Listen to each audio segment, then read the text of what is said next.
తనలో బాగా చదవాలన్న పట్టుదల ఎక్కువైపోయింది. దానికి కారణం అమ్మని నాన్ని పెద్దవాళ్ళు అయిపోయాక ఎంతో సుఖపెట్టాలనుకున్నాడు. వాళ్ళని పూజితంగా చూడాలనుకున్నాడు. ఆ పట్టుదలతోనే బాగా చదివి పెద్ద ఉద్యోగం సంపాదించాడు. తనకిప్పుడు ఏదీ లోటు లేదు. కానీ ఉన్నదంతా ఒక్కటే లోటు. అది అమ్మా నాన్నని తన దగ్గర ఉంచుకోలేకపోవడం. ఎందుకో పున్నామి నరకం నుండి కాపాడతాడని అనడం విన్నాడు. కానీ తను బ్రతికుండి అమ్మా నాన్నకి నరకం చూపిస్తున్నాడు. పెద్ద వయసులో వాళ్ళకి తను చేదోడు వాదోడు కాలేకపోయాడు.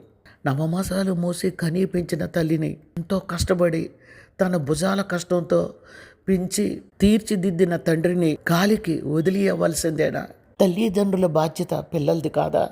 భర్తే తన సొంతం అనుకుంటే ఎలా? వాళ్ళు ఏమైపోవాలి? తన తల్లిదండ్రులు ఇక్కడికి రావడానికి ఒప్పుకోవడం లేదు అని బాధపడసాగాడు పవన్.